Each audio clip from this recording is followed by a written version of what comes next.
Growing concerns over the coronavirus outbreak are taking a toll on travel and the stock market, and it's also leaving many people on edge. If you are feeling anxious about the growing outbreak, Laura Rhodes-Levin is here to help. She's an anxiety therapist and the founder of the Missing Piece Center for Anxiety. Good to see you again. Welcome back. Good to be back. Yeah, so anxiety is a big thing, and especially when things like this are happening not only in our country but around the world. Some health officials are saying this is not a huge concern, but people are still, should we get a face mask? You know, do we continue to wash our hands? Do I breathe his air? You know? Yeah, because it's the Talking about my unknown. Your hair's great. You didn't see me. I said his air. Yeah.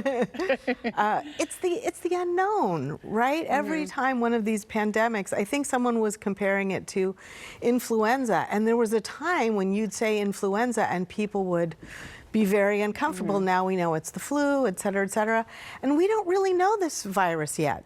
So we hear the news, we hear that the word pandemic, and it's really important that we feel alerted inside, because you know, that's anxiety is our fight and flight, stay alive response. So we want a bit of it. So who's the most vulnerable to this type of stress?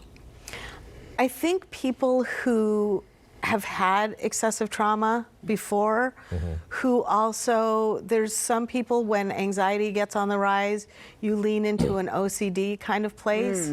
It's about control or germs, et cetera. Those people are going to be a little bit more prone.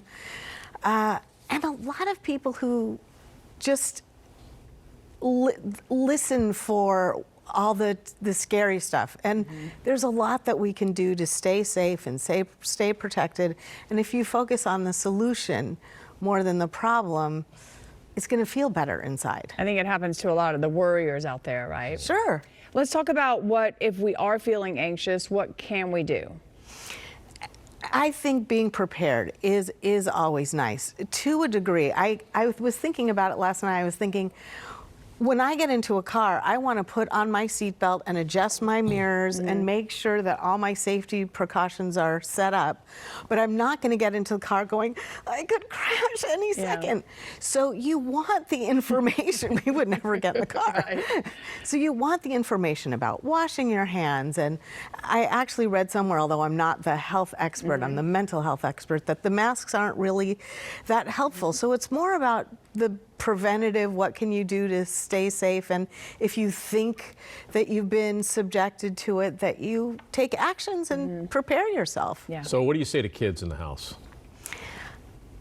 Don't panic the kids. Yeah. It's the same thing. Would you say to your child, we could crash anywhere we're going?